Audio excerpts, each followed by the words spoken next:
ছেলেটা কবরখানায় হয়তো ঢুকছে না, গেটের বাইরে বসে আছে একা একা, ঠিক আছে, বা কখনো বা ঢুকে যাচ্ছে, বা কখনো এমন একটা জায়গা যেখানে প্রচন্ড ডাম্প করে ময়লা টয়লা ফেলা আছে, লোকজন খুব একটা যায় না, ওরকম জায়গায় গিয়ে বসে রয়েছে। পাথরের থেকে বেশি কাজ দেয় কবচ, পাথরের থেকে বেশি কাজ দেয় মন্ত্র জপ, পাথরের থেকে বেশি কাজ দেয় দান ধ্যান করা। এই ব্যাপারগুলো আরো বেশি করে কাজ দেয়। প্রথমত তার যে সার্টিফিকেটে যে টাইমটা লেখা হচ্ছে, সেটা আজকের দিনে হোক কি আজ থেকে 50 বছর আগে হোক, যেই টাইমই লেখা হোক না কেন, সেটা একদম অথেন্টিক টাইম। বা যে কোনো গ্রহ নিজে থেকে কোনো রেজাল্ট দিতে পারে না।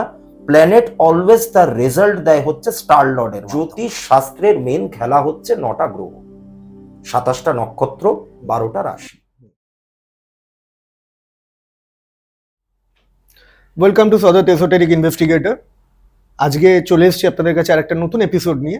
গত সপ্তাহে আমাদের কোনো এপিসোড আসেনি, অ্যাকচুয়ালি আমারই নিজের একটু কাজের জন্য আমি ফেসেছিলাম, যে কারণে আমরা কোনো এপিসোড দিতে পারিনি। সেটার জন্য আমাদের দর্শক বন্ধুদের কাছে প্রথমেই ক্ষমা চেয়ে নিচ্ছি। নিয়ে আজকে এপিসোডটা শুরু করতে চলেছি। পুরোনো কথাগুলোই আরেকবার নতুন করে আবার বলে দিচ্ছি সবাইকে। সেটা হচ্ছে যারা যারা আজকে ভিডিওটা দেখবেন তারা প্রথম থেকে শেষ পর্যন্ত দেখবেন। আজকে অনেক কিছু নিয়ে আলোচনা হবে, অ্যাস্ট্রোলজি নিয়ে আলোচনা হবে। আজকে আমরা ভূতের গল্পও শুনবো, গল্প ঠিক নয়, সত্য ভৌতিক ঘটনাও একটা শুনবো। আজকে আমাদের মধ্যে একজন বিখ্যাত মানুষ আছেন, তাকে ইতিমধ্যেই আপনারা অনেকেই চেনেন। আপনার আমার খুব আদরের, খুব প্রিয়। কিছুক্ষণের মধ্যেই ওনাকে দেখতেও পাবেন। তিনি আমাদের সঙ্গে আজকে রয়েছেন, আমি নামটা এক্ষুনি বলছি না। তার আগে যেটা বলার গুরুত্বপূর্ণ যে কথাগুলো, সেগুলো বলে দিয়ে তারপরে আমি এখানে ঢুকবো। সেটা হচ্ছে যারা যারা আপনারা ভিডিওগুলো দেখছেন, কে কোথা থেকে দেখছেন কমেন্ট করে বলবেন কমেন্ট বক্সে। কারোর কোনো প্রশ্ন থাকলে সেগুলোও কমেন্ট বক্সে জানাবেন। আপনারাও যদি আমাদের সঙ্গে কন্ট্যাক্ট করতে চান, তাহলে স্ক্রিনের নিচে যে নাম্বারটা আসছে, এই নাম্বারে সরাসরি আমাদের সঙ্গে যোগাযোগ করে আপনাদের কোনো রকম স্পিরিচুয়াল গাইডেন্স, হেল্প, রেমেডিস, বা আপনারাও যদি আপনাদের জীবনে ঘটে যাওয়া কোনো ঘটনা, বা আপনারা কোনো আধ্যাত্মিক জগতের সঙ্গে যুক্ত থাকলে যদি আপনারাও নিজেদের কোনো কথাবার্তা আমাদের প্ল্যাটফর্মে এসে আমাদের অডিয়েন্সের সঙ্গে শেয়ার করতে চান, তাহলে আপনারাও সরাসরি এই নাম্বারে যোগাযোগ করে আমাদের সঙ্গে কন্ট্যাক্ট করবেন। ভালো লাগলে লাইক, শেয়ার অ্যান্ড সাবস্ক্রাইব করতে ভুলবেন না।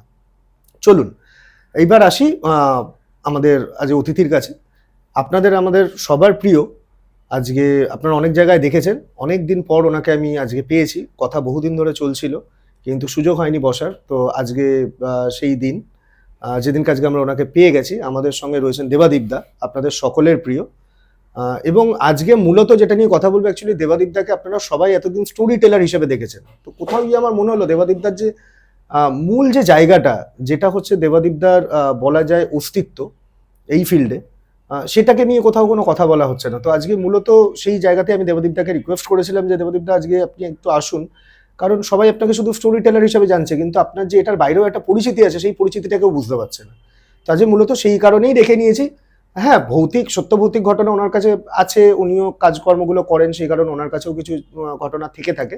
সেই রকম ঘটনা আজকেও আমরা শুনবো, কিন্তু আজকে মূলত আমরা জোর দেবো অ্যাস্ট্রোলজির দিকে, যেটা দেবদীপদার মেন কোর পার্ট। নমস্কার দেবদীপদা। নমস্কার। বলুন, কেমন আছেন? ভালো আছি, আপনার কি খবর?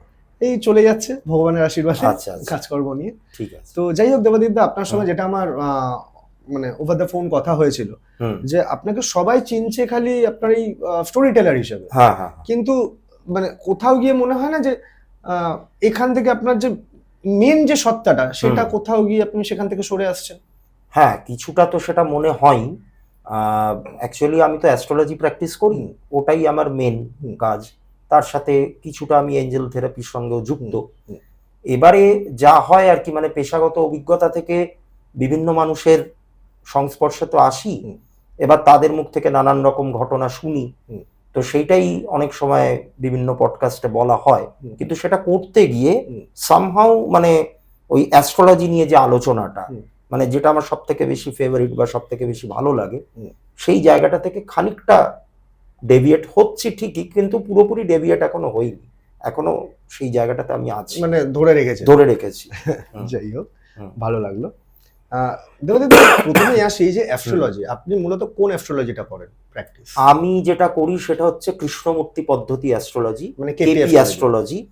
এবার কেপি অ্যাস্ট্রোলজি বলতে গেলে দেখুন, প্রথমে আমি আমার গুরু শ্রী শুভেন্দু পাল মহাশয়ের নাম নিয়েই অনুষ্ঠানটা শুরু করতে চাই, কারণ যতটুকু যা শেখা সবটা তো ওনার থেকেই শেখা।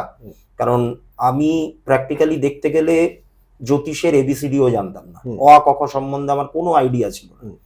কিন্তু ওই যে বলে যে ভাগ্যের দুর্বিপাক বলবো বা কি বলবো আমি জানি না, 2023 সালে এমন কিছু ঘটনা আমার সাথে ঘটে যেটা আমাকে বাধ্য করে এই ফিল্ডটাতে আসতে।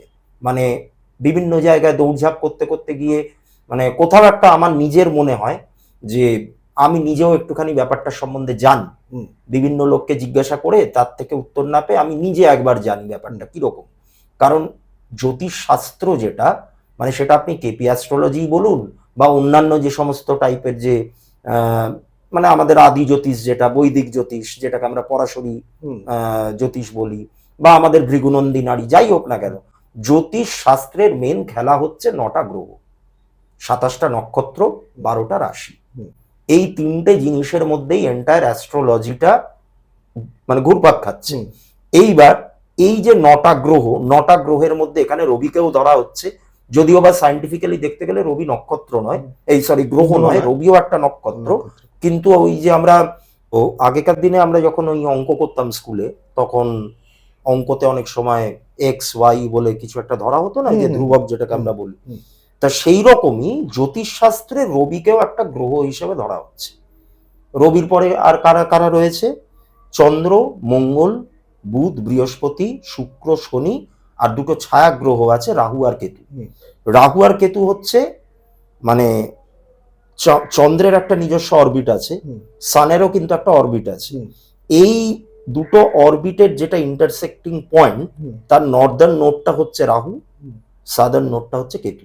জাস্ট 2টো পয়েন্ট, কিন্তু মারাত্মক রকম প্রভাব ফেলে আমাদের জীবনে। তো এবার এই যে প্ল্যানেটগুলো, এই প্ল্যানেটগুলো প্রতিটা মুহূর্তে কিন্তু আমাদের জীবনটাকে নিয়ন্ত্রণ করছে, সেটা আমরা মানি বা না মানি।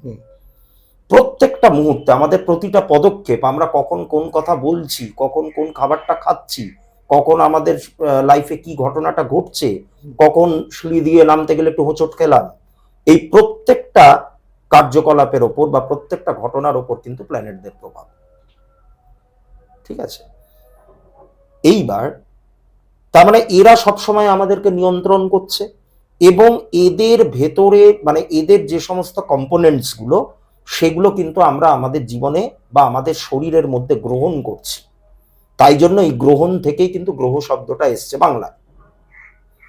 এইবার ব্যাপারটা হচ্ছে কি, তার মানে নিয়ন্ত্রণটা বা লাগামটা যখন গ্রহদের হাতে চলে যাচ্ছে, তাহলে আমাদেরকে জানতে হবে, মানে আমরা যদি জানতে চাই যে অমুক ঘটনাটা কেন ঘটলো, ওই ঘটনাটা কেন হলো, সেদিন ওই লোকটার সঙ্গে আমার কেন ঝগড়া লাগলো, কেন সেদিন রাস্তায় বেরিয়ে আমি প্রচন্ড উত্তেজিত হয়ে গেলাম, বিভিন্ন বিভিন্ন যে সমস্ত ঘটনা, একটা পরীক্ষা দিতে গেছি, সেই পরীক্ষাতে আমি কেন টেনশনটা বেশি করলাম, কেন জানা জিনিস আমার ভুল হলো, বা সেই পরীক্ষাটা কেন প্রচন্ড রকম ভালো হলো, পজিটিভ জিনিসও তো হয়।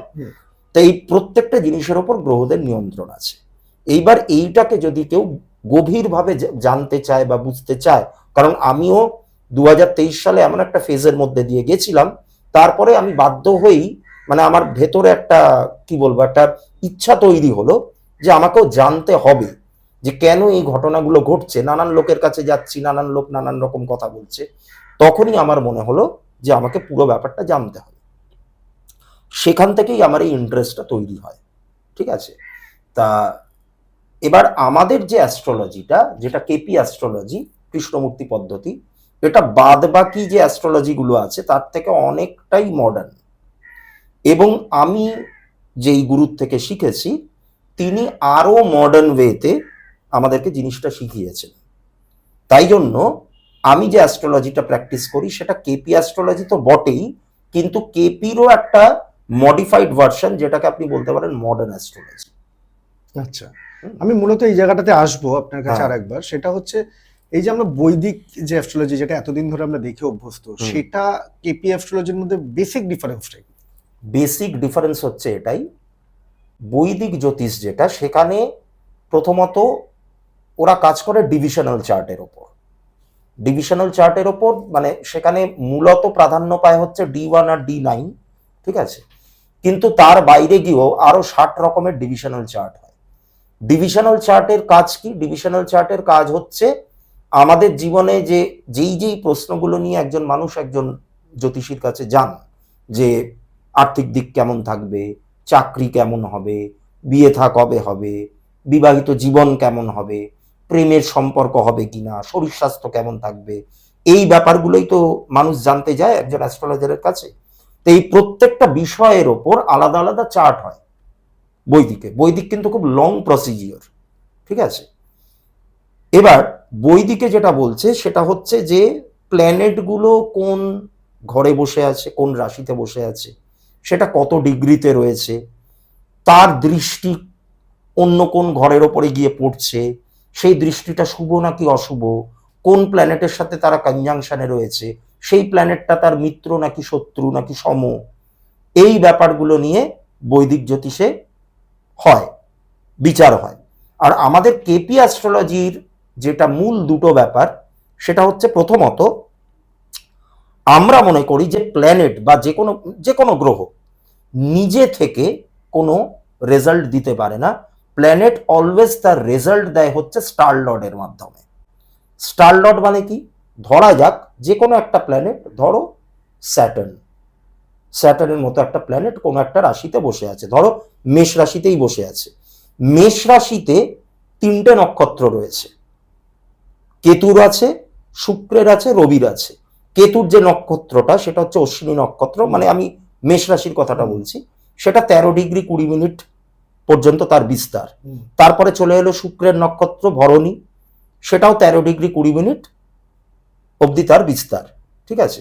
আর তারপরে চলে আসছে রবির নক্ষত্র, যেটা 3 ডিগ্রি 20 মিনিট পর্যন্ত তার বিস্তার, কৃত্তিকা। এবার স্যাটার্ন যখন মেষ রাশিতে রয়েছে তখন এই যে 3টে নক্ষত্র অশ্বিনী, ভরণী, কৃত্তিকা, এই 3টে নক্ষত্রের মধ্যে যে কোনো একটা নক্ষত্রতে থাকবে। তা ধরা যাক কারোর চার্টে শনি রয়েছে অশ্বিনী নক্ষত্রে, শনির ডিগ্রি হচ্ছে 1 ডিগ্রি বা এরকম 2 ডিগ্রি এরকম কিছু, তা ওর পজিশনটা পড়ে গেছে হচ্ছে কেতুর নক্ষত্রে। তার মানে স্যাটার্নের এখানে স্টার লর্ড হয়ে গেল কেতু। তার মানে স্যাটার্ন এই ব্যক্তির চার্টে যেই হাউসগুলোর সাথে কানেক্টেড হচ্ছে সেটার রেজাল্টটা স্যাটার্ন একা দেবে না, কেতুর হেল্প নিয়ে দেবে। এবার কেতু সেটাকে কেতুর মতো করে দেবে। তার মানে স্যাটার্ন হয়ে যাচ্ছে এখানে মেন প্ল্যানেট, কিন্তু রেজাল্ট প্ল্যানেট হয়ে গেল কিন্তু কেতু, লাগামটা কেতুর হাতে চলে গেল। আচ্ছা, তাহলে এইটা হচ্ছে আমাদের কেপি অ্যাস্ট্রোলজির একটা মেন ডিফারেন্স বৈদিকের সাথে। আরেকটা ব্যাপার যেটা আমাদের কেপি অ্যাস্ট্রোলজিতে হয় সেটা হচ্ছে বৈদিকে যেটা, ধরো একজন মানুষ জন্মালো, এবার জন্মানোর পর তার একটা চার্ট বেরোচ্ছে, চার্টে বিভিন্ন বিভিন্ন হাউসেস থাকে, 1 নম্বর 2 নম্বর 3 নম্বর করে অ্যান্টি ক্লকওয়াইজ যায়। এবার প্রত্যেকটা হাউসের আলাদা আলাদা ফাংশন আছে। এবার এইগুলোর মধ্যে যেটা আমাদের ফার্স্ট হাউস, অর্থাৎ আমাদের লগ্ন, লগ্ন মানে সেই ব্যক্তি নিজে, ঠিক আছে, সেই ব্যক্তি নিজে, তার শারীরিক গঠন, তার শরীর স্বাস্থ্য, তার মন মানসিকতা, তার ইচ্ছা শক্তি, তার জীবনের শক্তি, তিনি কতটা এনার্জেটিক হবেন, এই ব্যাপারগুলোকে আমরা, তার আয়ু, এই ব্যাপারগুলোকে আমরা ডিটারমিন করি হচ্ছে ফার্স্ট হাউস থেকে। এবার বৈদিকরা কি করবে? বৈদিক জ্যোতিষরা যখনই একটা চার্ট বেরোবে তখনই তারা দেখবে যে ওই ফার্স্ট হাউসে কোন প্ল্যানেট রয়েছে, ঠিক আছে। ধরা যাক সেখানে 2 কি 3টে প্ল্যানেট চলে এসছে, হতেই পারে, রবি থাকতে পারে, বুধ থাকতে পারে, রবি বুধ সবসময় একটু কাছাকাছি অবস্থান করে। তো ওনারা তখন কি বলবেন যে তোমার লগ্নে রবি বুধ এরা রয়েছে, তার মানে তোমার বুদ্ধির প্রকাশটা প্রচন্ড রকম ভাবে হবে। রবি রিলেটেড, রবি মান যশ খ্যাতি এগুলোকে দেয়, হ্যাঁ, তো তুমি মান যশ খ্যাতি পাবে। বুধের সঙ্গে কানেক্টেড রয়েছে তোমার উপস্থিত বুদ্ধি, হ্যাঁ, তার দ্বারা তুমি মানুষের কাছে সম্মান পাবে, এরকম নানান রকম, তুমি খুব দানী হবে, দান ধ্যান করবে, হ্যাঁ, তোমার মধ্যে একটা কর্তব্য বোধ থাকবে, একটা দায়িত্বশীলতা থাকবে, হ্যাঁ। তো ওনারা কি করছেন, লগ্নে যেই গ্রহরা প্লেসড আছে সেইগুলোকে দেখে বলে যাচ্ছেন, কিন্তু অ্যাকচুয়ালি এগুলো কিন্তু ম্যাটার করে না। লগ্নে কোন গ্রহ বসে আছে প্রথমত তো দেখতে হবে যে তার স্টার লর্ডকে, সেই অনুযায়ী তাকে রেজাল্ট দেবে। কিন্তু ওইটা দেখে তুমি ওই লোকটার ব্যাপারে বিশেষ কিছু তুমি সেইভাবে বলতে পারবে না। তাহলে কি দেখে বলতে পারবে? তার চরিত্রের ব্যাপারে। কৃষ্ণমূর্তি পদ্ধতিতে, মানে যিনি এটা আবিষ্কর্তা KS কৃষ্ণমূর্তি, তিনি দক্ষিণ ভারতের ভদ্রলোক, তিনি একটা কনসেপ্ট অ্যাস্ট্রোলজিতে আনলেন, ওনার এই কেপি অ্যাস্ট্রোলজিতে আনলেন, যেটা হচ্ছে সাবলর্ডের কনসেপ্ট, যেটা মানে একদম রিমার্কেবল একটা আবিষ্কার। মানে একদম কি বলবো, মানে জ্যোতিষ জগতে একটা আন্দোলন নিয়ে আসার মতো একটা আবিষ্কার। উনি কি করলেন, মানে ব্যাপারটা খুব জটিল কিন্তু, ঠিক আছে। আমরা যদি আমাদের বিংশোত্তরী দশা দেখি, বিংশোত্তরী দশা মানে 9টা প্ল্যানেট, প্রত্যেকেরই একটা একটা করে ভোগ্যবর্ষ থাকে। যেমন কেতু, প্রথমে কেতু আসছে, তারপরে শুক্র আসছে, তারপরে রবি, চন্দ্র, মঙ্গল, রাহু, বৃহস্পতি, শনি, বুধ, এরকম টোটাল 9টা প্ল্যানেট। এবার প্রত্যেকটা প্ল্যানেটের ভোগ্যবর্ষ আলাদা আলাদা। কেতুর যেমন 7 বছর, শুক্রের 20 বছর, রবির হচ্ছে 6 বছর, তারপরে চন্দ্রের হচ্ছে 10 বছর, মঙ্গলের হচ্ছে 7 বছর, রাহুর হচ্ছে 18 বছর, বৃহস্পতির হচ্ছে 16 বছর, শনির হচ্ছে 19 বছর, বুধের হচ্ছে ওই 18 বছর। তো এইগুলো হচ্ছে সব ভোগ্যবর্ষ। বুধের হচ্ছে 17 বছর, সরি। এইবার এই ভোগ্যবর্ষের ওপর বেস করে উনি একটা ক্যালকুলেশন করলেন, যে এই যে একটা ঘর দেখে আমরা বিচার করছি, যখনই আমরা একজনের চার্ট দেখব, ফার্স্টেই তো আমাদেরকে ফার্স্ট হাউসটাই দেখতে হবে। আর হাউসকে কেপি অ্যাস্ট্রোলজিতে বলা হয় কাস্প। কাস্প, তো এই কাস্প, এই কাস্পাল লর্ড, কাস্পাল সাবলর্ড কোন প্ল্যানেটটা এসছে, এই ব্যক্তি যেই টাইমে জন্মগ্রহণ করেছিলেন সেই টাইমে ওই কাস্পাল সাবলর্ড কে ছিলেন ফার্স্ট হাউসে, সেইটাকে ক্যালকুলেট করা হয়। সেটাই 9টা প্ল্যানেটের মধ্যে যে কোনো একটা প্ল্যানেট হতে পারে। আর এই ক্যালকুলেশনটা হয় কিন্তু এই ভোগ্যবর্ষের ওপর বেস করে। প্রত্যেকটা প্ল্যানেটেরই যে সেম টাইমের একটা ডিউরেশন থাকবে তা নয়। যেই প্ল্যানেটের একটু বেশি ভোগ্যবর্ষ, বেশি মানে ধরো তোমার শনির 19 বছর, শুক্রের 20 বছর, রাহুর 18 বছর, বুধের 17 বছর, বৃহস্পতির 16 বছর। এই বড় বড় যে প্ল্যানেটগুলো যাদের ভোগ্যবর্ষ অনেক অনেক বছর ধরে চলছে, তাদের সাবলর্ড হওয়ার যে ডিউরেশনটা সেটা একটু বেশি হবে, 5-6 মিনিট, 7 মিনিট এরকম। আর যেগুলো একটু সুইফট, মানে যেগুলো একটু ছোট ছোট ভোগ্যবর্ষ, যেমন ধরো তোমার কেতু 7 বছর, মঙ্গল 7 বছর, রবি 6 বছর, চন্দ্রের 10 বছর, এগুলো একটু কম ডিউরেশন কম্পেয়ার টু ওই প্ল্যানেটগুলো। আদার্স। হ্যাঁ, তাদের আবার এই সাবলর্ড হওয়ার ডিউরেশনটা একটু কমবে। সেইটা হিসেব করে দেখা হয় যে কোন প্ল্যানেটটা ফার্স্ট হাউসে সাবলর্ড থাকাকালীন এই ব্যক্তি জন্মেছে। তখন কিন্তু ওই লগ্নে কোন গ্রহ বসে আছে, যেটা আমরা আমাদের জন্ম ছকে দেখতে পাই, সেটা ম্যাটার করে না। তখন ওই সাবলর্ড দিয়ে তখন বিচার করা হয়। এই সাবলর্ডের কনসেপ্টটা আমাদের কেপিতে মেন। এই সাবলর্ড আর নক্ষত্র, নক্ষত্র থেকেও বেশি হচ্ছে আমাদের এই সাবলর্ডের কনসেপ্টটা। প্রত্যেকটা হাউসেরই আলাদা আলাদা সাবলর্ড হয়। এই দুটো জিনিসই কেপি অ্যাস্ট্রোলজিটাকে বাকি অ্যাস্ট্রোলজির থেকে একদম আলাদা করেছে। এটাই তফাৎ। আচ্ছা, এবার আসি মানে এই মানে অ্যাস্ট্রোলজির যে মেইন যে পার্টটা, আগে আমাদের একটা সময় ছিল যখন বলা হতো যে বাচ্চাদের 5 বছর না হলে পুষ্টি করিও না, এটা করো না। এই ব্যাপারটা কেন? আজকে ধরুন কম্পিউটারাইজড হয়ে গেছে, তাহলে যে মুহূর্তে একটা বাচ্চা হসপিটালে জন্মাচ্ছে, ডাক্তার সঙ্গে সঙ্গে বার্থ সার্টিফিকেটে তার date of birth time note করে দিচ্ছে। বেশ, আপনি তো সেটার উপরে সঙ্গে সঙ্গে কম্পিউটারে ফেললে আপনার কাছে একটা হরোস্কোপ রেডি হয়ে চলে আসবে। না, আগে পাম হিস্ট্রি দেখা হতো, এখন তো আমি দেখি অর্ধেক লোক পাম হিস্ট্রি দেখেই না। হ্যাঁ, খুব কম লোক দেখে ভেনাস, শুক্র পর্বত এগুলোকে দেখার জন্য যে কি কন্ডিশনে রয়েছে সেইটুকুর জন্যই দেখে বাকিটা ছেড়ে দেয়। আর অ্যাক্সিডেন্টের জন্য হার্ট লাইনটা কোনো সময় দেখে। তো তাহলে এই বাচ্চাদের এই কনসেপ্টটা কেন, মানে আগে তুমি করাবে না, এখন তো ফেললেই বেরিয়ে যাবে। আচ্ছা, এবার আমি বলি, ধরো আজকে একটা বাচ্চা জন্মালো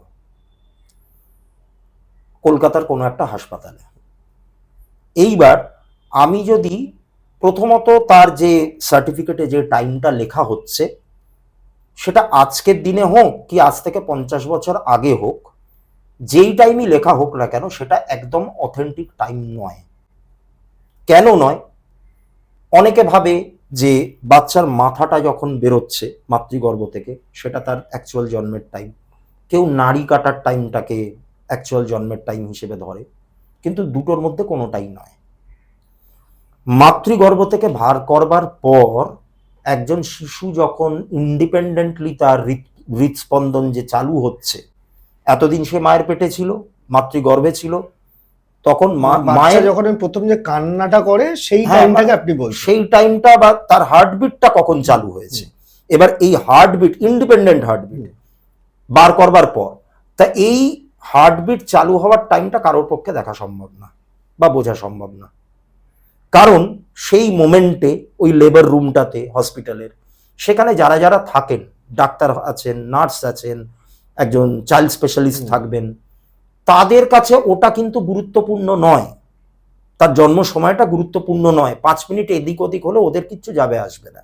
ওদের তখন মেন প্রায়োরিটি থাকে হচ্ছে সেই মা যার অপারেশনটা হলো, আজকালকার দিনে তো সিজারিয়ান বেবি বেশি হয়, তা যার অপারেশনটা হলো তিনি কেমন আছেন, বাচ্চাটা কেমন আছেন, এই ব্যাপারগুলো তাদের কাছে কিন্তু মেন প্রায়োরিটি, প্রাধান্য পায়। তো তাই জন্য বার্থ টাইম নিয়ে তাদের খুব একটা মাথা ব্যথা নেই। তো 5 মিনিট এদিক ওদিক করে বসিয়ে দিল। এইবার সেই টাইমটাই আমাকে যদি এসে বলে যে আপনি একটু দেখুন, আমার গতকালই একটা বাচ্চা জন্মেছে, আপনি একটু এই টাইমটাকে ফেলে দেখুন যে তার চার্টটা কিরকম। এবার পুট করার সাথে সাথে within a fraction of second chart চলে আসবে, যেটা আজকের দিনে একটা বিরাট বড় সুবিধা। কারণ আগেকার দিনে অনেক গণনা করতে হতো, তখন গণিতজ্ঞ, প্রপার গণিতজ্ঞ না হলে সে অ্যাস্ট্রোলজি ফিল্ডে আসতেই পারতো না। কিন্তু আজকের দিনে দাঁড়িয়ে বিজ্ঞানের আশীর্বাদে এই জিনিসটা এখন আর ফেস করতে হয় না, একদম প্রপার একটা সফটওয়্যারের মাধ্যমে হয়ে যাচ্ছে। কিন্তু মেন প্রবলেমটা হয়ে যাচ্ছে ওই জন্মের সময়টা 3-4 মিনিটের এদিক ওদিক। এটা আমি আমার কেপি দিয়ে বলছি, ঠিক আছে? 3-4 মিনিটের এদিক ওদিক, কারণ কেপিতে খুব স্পেসিফিক কিছু ইনফরমেশন লাগে। কিরকম? আজকে কেউ জ্যোতিষীর কাছে গিয়ে বলল যে ওর জন্মস্থান হচ্ছে কলকাতা। এবার কলকাতা একটা বিরাট শহর, কলকাতাতে অনেক এলাকা আছে, যাদবপুরও কলকাতা, দমদমও কলকাতা, সিতিরমোড়ও কলকাতা, বালিগঞ্জ কলকাতা, আমাদের পাটুলিও কলকাতা। এবার প্রত্যেকটা জায়গার পিনকোড আলাদা, পিনকোডটা প্রপার দিতে হবে। কেপি কিন্তু এরকম, কেপিতে ওই বললে হবে না যে আমি কলকাতায় জন্মেছি, কলকাতার কোথায় জন্মেছে সেটাও বলতে হবে, কোন হাসপাতালে, হাসপাতালের নামটা জানলেই পিনকোডটা পাওয়া যাবে। এবার এটা হলো, আমি ঠিক আছে পিনকোড তো বার করা কোনো ব্যাপার না, আমি পিনকোড বসিয়ে দিলাম, কিন্তু যে জন্মের সময়টাকে এবার আমাকে রেকটিফাই করতে হবে। রেকটিফাই করার নানান রকম সূত্র আছে। এই যে আমি সাবলর্ডের কনসেপ্টটা বললাম, এই কাসপাল সাবলর্ড ধরে ধরে আমাদেরকে রেকটিফাই করতে হয়। এবার আচ্ছা দেবদীপ, আমি একটুখানি এখানে একটু ইন্টারাপ্ট করছি। সেটা হচ্ছে আপনি যে পিনকোডটার কথা বললেন, হ্যাঁ, এবার ধরুন কারুর বাড়ি হচ্ছে, আমি সাপোজ ধরলাম গড়িয়া, তার জন্ম হচ্ছে ভাগীরথী নেউটিয়াতে, তাহলে তো ওখানকার পিনকোডই তো লাগবে। জন্মস্থান, এবারে হসপিটালটা কোথায়, সেখানকার পিনকোড, হসপিটালের নামটা জানা। দেখো, জ্যোতিষ শাস্ত্র যখন আবিষ্কার হয় তখন তার এই সমস্ত হসপিটালের কনসেপ্ট ছিল না, বাড়িতেই মানুষ জন্মাতো। তাই জন্য বাসস্থানের পিনকোড, তখন তো আর পিনকোডের কনসেপ্টটাও অত তো ছিল না। কিন্তু আজকের দিনে দাঁড়িয়ে কেউ বাড়িতে হয় না, খুব কালে ভদ্রে এরকম একটা কেস পাওয়া যায়। বেশিরভাগই কোনো না কোনো হাসপাতালে বা নার্সিংহোমে কোথাও একটা হচ্ছে, ওই জায়গার পিনকোড লাগবে। বাসস্থানের পিনকোড দিয়ে কিন্তু কোনো লাভ নেই। এবার অনেক সময় আজকালকার দিনে কি হচ্ছে, বাড়ির কাছেই হসপিটাল, সেম পিনকোড, সেটা আলাদা ব্যাপার। তো যাই হোক, এবার পিনকোড পেলাম, পিনকোড পুট করলাম, সেটা নিয়ে কোনো অসুবিধা নেই। এইবারে আসছে যে আমি বার্থ টাইমটা রেকটিফাই করব। এবার বার্থ টাইম রেকটিফাই করার কিছু সূত্র আমাদের মডার্ন অ্যাস্ট্রোলজিতে রয়েছে। এই যে আমি সাবলর্ডের কথাটা বললাম, প্রত্যেকটা হাউসের সাবলর্ড 12টা হাউস থাকবে। এবার 12টা হাউসের সাবলর্ড ধরে প্রশ্ন করার দরকার পড়ে না, প্রথম 3-4টে হলেই হয়ে যায়। 3-4টে মেলাতে পারলে পরপর বাকিগুলো কিন্তু আস্তে আস্তে মিলতে থাকে। এইবার এই মেলানোর জন্য সেই ব্যক্তিকে যেই যেই প্রশ্ন করা হবে তার চারিত্রিক বৈশিষ্ট্য কিরকম, সে রাতে ভাত খায় না রুটি খায়, সে কিরকম টাইপের পারফিউম সে ইউজ করে, সেটা কি খুব উগ্র গন্ধওয়ালা পারফিউম নাকি খুব লাইট পারফিউম, কিরকম পোশাক আশাক সে পরতে ভালোবাসে, খুব ব্রাইট কালার স্কিন টাইট পোশাক পরে নাকি ঢিলে ঢালা জামা কাপড় পরে, নাকি জামা কাপড়ের দিকে পোশাক আশাকের দিকে তার সেরকম কোনো নজর নেই, দৃষ্টি নেই। হ্যাঁ, তার কথাবার্তার ধরন কিরকম, সে ঝাঁঝালো কথা বলছে নাকি মিনমিন করে কথা বলছে, নাকি প্রচন্ড চ্যালেঞ্জের সাথে কথা বলছে, নাকি কথার মধ্যে সবসময় একটা রাগ প্রকাশ পাচ্ছে, নাকি খুব রোমান্টিক ভাবে কথা বলছে, এই রকম টাইপের প্রশ্ন তাকে করা হয়। এইবারে তুমি আমাকে বলো, একটা বাচ্চা জন্মেছে, তার 1.5 থেকে 2 দিন বয়স, তার মধ্যে কি এই চরিত্রের বিকাশ ঘটবে? না, ঘটবে না। তাকে জিজ্ঞাসা করো, সে তো উত্তর দিতে পারবেও না, তার মা বাবাও দিতে পারবে না। তার কারণ সে সদ্য জন্মেছে, তার মধ্যে এইগুলোর প্রকাশই ঘটেনি। এই লজিকটা দেখতে গেলে মোটামুটি তোমাকে 5 বছর অব্দি ওয়েট করতে হবে। সেই জন্য মানে আমি এটা কেপি দিয়ে বললাম, ওনারা কেন বলে আমি জানি না, কিন্তু কেপি দিয়ে দেখতে গেলে এই বার্থ টাইম রেকটিফিকেশনের কথাটা ভেবেই কিন্তু এই ওয়েটটা করতে বলা হয়। এবার এখানে তো 5 বছর বলছে, আমি ব্যক্তিগতভাবে মনে করি আরো একটু বেশি দিন অবজার্ভ করে তারপর, মানে মোটামুটি 6-7 বছর একটু বড় হলে, একটু যখন বড় হলে বুঝতে পারবে তারপর। সেন্সটা আসবে। হ্যাঁ, দেবদীপ দা, অ্যাস্ট্রোলজি আজকে ধরুন কেপি অ্যাস্ট্রোলজি নিয়ে অনেক কিছু হচ্ছে। একটা সময় যখন শুরু হয় তখন তো এনসিলাহিরি ডেটাবেসটাই মেন কাজ করতো। এনসিলাহিরি আর কেপির অ্যাস্ট্রোলজির মধ্যে ডিফারেন্সটা কি? দুজনের ডেটাবেসের মধ্যে কতটা ডিফারেন্স আছে? অ্যাকুরেসি কার বেটার এবং কি কারণে? দেখো, এই কম্প্যারিজনে যাওয়াটা খুব ভুল, কারণ দুটোতেই যদি তুমি প্রপার ওয়েতে করতে পারো না, মানে আগেকার দিনে যেই জ্যোতিষীদের কথা আমরা শুনতাম, যারা মানে একদম ধন্বন্তরী, মানে মুখের কথা যা বলছে সেটা একদম ফলে যাচ্ছে, তারাও কিন্তু মানে তখন কিন্তু ওই ধরতক্তা মার পেরেক দিয়ে জ্যোতিষী হতো না।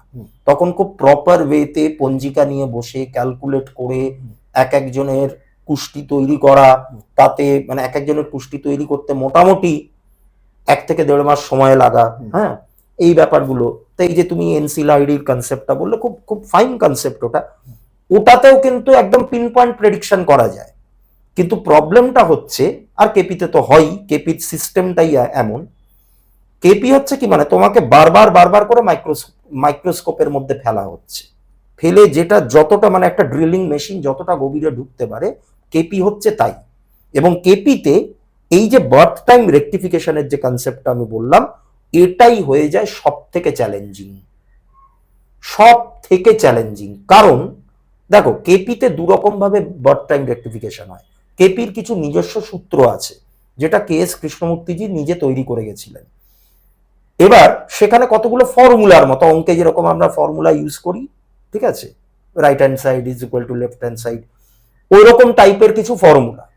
ফার্স্ট সাব কাসপার সাবলটকে এই প্ল্যানেট হতে হবে, তারপরে 9th, হ্যাঁ, 9th হাউসের স্টার লটকে সেম প্ল্যানেট হতে হবে, এরকম নানান রকম, আমি সেগুলো অন ক্যামেরা আলোচনা করছি না।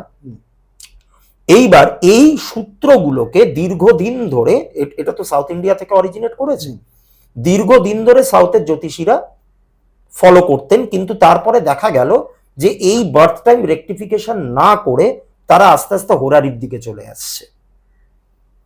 হোরারি মানে হচ্ছে, হোরারিও একটা সিস্টেম অফ অ্যাস্ট্রোলজি, যেখানে তোমার কাছে বার্থ টাইম প্রপার নেই, তাদের জন্য হোরারি করতে হয়। ঠিক আছে, এইবার আমার বক্তব্যটা হলো, তাহলে এই সূত্রগুলো যদি এতই কার্যকরী হয়, তাহলে তারা হোরারি করছে কেন? যেখানে লোকটা তার বার্থ টাইম বলে দিচ্ছে, ওরা সূত্রতে ফেলে রুলস বিটিআর করে, মানে মানে রুলিং বার্থ টাইম রেকটিফিকেশন বলা হয় এটাকে, সেইটা করে তারা জন্ম সময়ে সংশোধন করছে, তারপরেও তাদের কেন হোরারি করতে লাগছে? হোরারি আবার 2 রকমের হয়, নাম্বার হোরারি হয়, কোয়েশ্চেন হোরারি হয়। তাই আমাদের মানে আমরা যেখান থেকে শিখেছি আর কি, সেখানে ইভেন্ট বিটিআর বা ইভেন্ট বার্থ টাইম রেকটিফিকেশন, এই যে আমি প্রশ্নগুলো করলাম একটু আগে, যে উদাহরণগুলো দিলাম, যে রাতে ভাত খাচ্ছে না রুটি খাচ্ছে, কিরকম টাইপের পোশাক পরছে, কিরকম টাইপের সিনেমা দেখছে, এইগুলো দিয়ে মেলানো হচ্ছে। এবার যখনই কোনো একজন একটা প্রাপ্তবয়স্ক একজন ক্লায়েন্ট এসছেন, তার তো চার্ট আমি ইজিলি তৈরি করতে পারবো, তার বিটিআরও করতে পারবো, কিন্তু ওই বার্থ টাইম রেকটিফিকেশনটা করার টাইমে প্রচন্ড রকম সমস্যা ফেস করতে হয়। সমস্যা ইন দ্য সেন্স, মানে কিছু কিছু ক্লায়েন্ট থাকবেই যারা এমনভাবে উত্তর দেবে তাতে তোমার এই ব্যাপারটা আরো বেশি ঘাটতে শুরু করবে। ধরো কারো ফার্স্ট কাসপাল সাবলর্ড ওর দেওয়া টাইম অনুযায়ী এসছে জুপিটার, এবার জুপিটার দেখে তাকে প্রশ্ন, জুপিটার রিলেটেড কিছু প্রশ্ন করা হলো, সে তাকে জিজ্ঞাসা করা হলো যে আপনি কি পূজা আর্চা করেন, আপনি কি একটু ধার্মিক প্রকৃতির, আপনি কি একটু নিয়ম মানামানি এটো কাটা এই ব্যাপারগুলো আপনি মানেন? সে বললো যে হ্যাঁ মানি। এবার তখনই কিন্তু শিওর হলে চলবে না যে তার ফার্স্ট কাসপাল সাবলর্ড জুপিটার, জুপিটারের আগের প্ল্যানেট এবং পরের প্ল্যানেট রিলেটেড কিছু প্রশ্ন তোমাকে করে নিতে হবে। তা আমি রাহু নিয়ে কিছু প্রশ্ন করলাম, এবার রাহু নিয়ে যখন আমি তাকে প্রশ্ন করতে যাচ্ছি সে সেইগুলোতেও কিন্তু সায় দিচ্ছে। তখন যিনি অ্যাস্ট্রোলজার তার মাথার মধ্যে একটা কুতকুতানি চলতে থাকে যে তাহলে আমি কোনটাকে ধরবো, হ্যাঁ খুব স্বাভাবিক। তাহলে আমি কোনটাকে ধরবো, বৃহস্পতিকে ধরবো নাকি রাহুকে ধরবো? আবার আবার আরেকটু কনফার্ম করার জন্য যেই স্যাটার্নের দিকে গেল, ওখানেও বলছে যে হ্যাঁ এগুলো তো হয় আমার সাথে। তখন একটা কনফিউশনের মধ্যে পড়ে যায়, কিন্তু সেই কনফিউশন থেকে বেরোনোর উপায় আছে, কিন্তু সেগুলো খুব গোপন সূত্র বলে আমি অন ক্যামেরা সেগুলো বলছি না। এবং কিছুটা মানে ধরো এই মেডিটেশন, স্পিরিচুয়ালিজম এইগুলো করতে করতে একটু সিক্স সেন্সও কাজ করে, যে যেই মানুষটা এসে বসেছে আমার সামনে তার কথাবার্তার ধরন, তার চলন বলন, তার চোখের চাহনি, এগুলো দেখেও কিন্তু অনেক সময় বোঝা যায়। আচ্ছা, এখান থেকে আমি আরেকটা জায়গায় যাব, সেটা হচ্ছে এই যে অ্যাস্ট্রোলজি, এখন অ্যাস্ট্রোলজি সাইড বাই সাইড আবার নিউমোলজি এবং কালার থেরাপি, বেশ, এবং তার সঙ্গে হচ্ছে ক্রিস্টাল হিলিং, এই যে পাশাপাশি পাল্লা দিয়ে চলার যে ট্রেন্ডটা, এটা কতটা সামঞ্জস্যপূর্ণ? দেখো একদম সত্যি কথা বলতে গেলে মানে নিউমারোলজি এবং কালার থেরাপি, আমি ক্রিস্টাল নিয়ে কাজ করি না তাই আমি এই ব্যাপারটা বলতে পারবো না, কিন্তু নিউমারোলজি আর কালার থেরাপি, নিউমারোলজি জিনিসটার সঙ্গে কিন্তু অ্যাস্ট্রোলজি পুরোটাই ওতপ্রোতভাবে জড়িত। কিছুটা এটা ফল দেয়, এটা একদম সত্যি কথা, নিউমারোলজি কিছুটা হলেও ফল দেয়, কালারও কিছুটা হলে ফল দেয়, কিন্তু মেন হচ্ছে তোমার অ্যাস্ট্রোলজিটা। কারণ আমি যখন কাউকে কোনো নাম্বার সাজেস্ট করছি, কেউ হয়তো আমার কাছে এসছে যে আমি একটা নতুন সিম কার্ড নেবো, কিরকম মোবাইল নাম্বার নিলে আমার পক্ষে ভালো হয়, বা নিউমারোলজির কাজগুলো কোথায় মেনলি হচ্ছে একটা সদ্যজাত শিশু সে জন্মগ্রহণ করলো, এবারে বার্থ টাইম রেকটিফিকেশন সেগুলো তো পরে হবে, কিন্তু তার জন্ম নক্ষত্র সেইটা কিন্তু ফিক্সড, মানে সেটা নিয়ে কোনো দ্বিমত থাকতে পারে না, সেটা তার যেই সময় জন্ম হোক না কেন, সে যেটা তার সার্টিফিকেটে লেখা আছে তার 5 মিনিট আগে হোক কি 5 মিনিট পরে হোক কি 10 মিনিট এদিক ওদিক হোক, নক্ষত্রটা কিন্তু তার সেম থাকবে। এইবার এই নক্ষত্র, জন্ম নক্ষত্র যেটা, সেখান থেকে একটা কনসেপ্ট শুরু হলো, সেটা হচ্ছে নবতারা চক্র। নবতারা চক্র মানে তিনটে তিনটে করে নক্ষত্র নিয়ে একটা করে তারা, এরকম ভাবে 9টা তারা, 9 × 3 27 নক্ষত্র। এবার যেই নক্ষত্রে তার জন্ম হচ্ছে সেটা হয়ে যাচ্ছে তার জন্ম নক্ষত্র। ধরা যাক কারোর জন্ম হয়েছে পুষ্যা নক্ষত্রে, শনি নক্ষত্রের কারোর জন্ম হয়েছে, তাহলে শনি হয়ে গেল তার জন্ম নক্ষত্র। এবার জন্ম নক্ষত্রের ঠিক পরের যে নক্ষত্রটা সেটা হয়ে যাচ্ছে তার জন্য সম্পদ। এবার শনির পরে আসছে কে বুধ, তাহলে বুধ হয়ে গেল ওর ক্ষেত্রে সম্পদ নক্ষত্র। সম্পদ নক্ষত্রের পরে যেটা আসছে সেটা হচ্ছে বিপদ, এটা অশুভ, বিপদ নক্ষত্র অশুভ। বুধের পরে কেতু আসছে, তাহলে কেতু তার হয়ে যাচ্ছে অশুভ, মানে বদ নক্ষত্র। এরকম ভাবে 9টা তারা, তাই জন্য এটার নাম নবতারা, জন্ম, সম্পদ, বিপদ, ক্ষেম, প্রত্যরী, সাধক, বদ, মিত্র, অতিমিত্র। এবার এর মধ্যে থেকে বিপদ, প্রত্যরী এবং বদ বা নিধন নক্ষত্র আমাদেরকে বাদ দিতে হবে, তাহলে বাকি আর 6টা নক্ষত্র পড়ে রইল। নক্ষত্র তো না, নক্ষত্রদের লর্ড তারা পড়ে রইল। এবার সেই বাচ্চাটার যে নামকরণ করা হবে সেটা এই যে 6টা নক্ষত্রের যে লর্ড, যে প্ল্যানেটগুলো, সেই প্ল্যানেটের নাম্বার অনুযায়ী তার নামকরণ করতে হবে।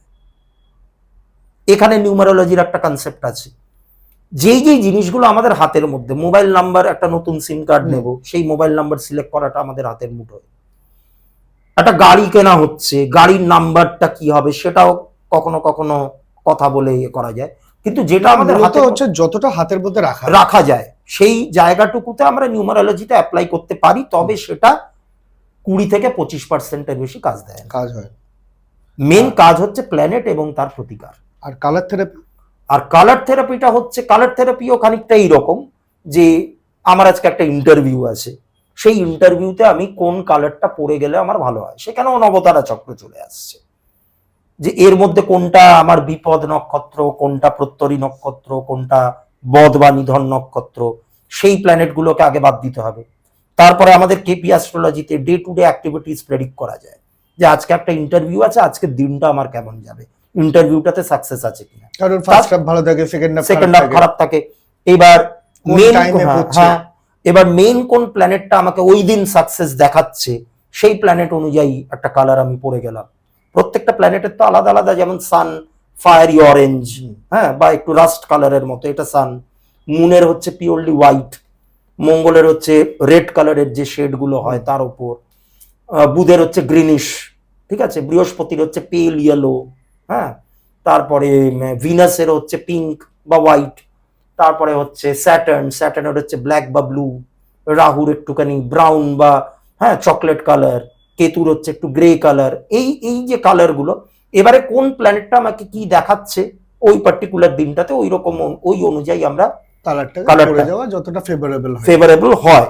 কিন্তু সেটা না পড়লেও খুব যে প্রবলেম হবে এমনটা নয়, কারণ তার মেইন চার্টে যদি দেখা যায় যে হ্যাঁ ওই দিনে তার ইন্টারভিউতে সাকসেস আছে, বা তার চাকরির যে জায়গাটা, কর্মের যে জায়গাটা 10th হাউস, সেটাই যদি পারমিট করে দিয়েছে তার লাইফে যে হ্যাঁ সে চাকরি পাবে, তার তার জব স্যাটিসফ্যাকশনটা থাকবে, তার কি বলবো, তার মাইনে করি সে ভালো পাবে, অমুক বছর বয়সে গিয়ে হ্যাঁ তার একটা ইনক্রিমেন্ট হবে, তার দায়িত্ব বাড়বে, প্রমোশন হবে, তাহলে তো এই ঘটনাগুলো তার ঘটবেই।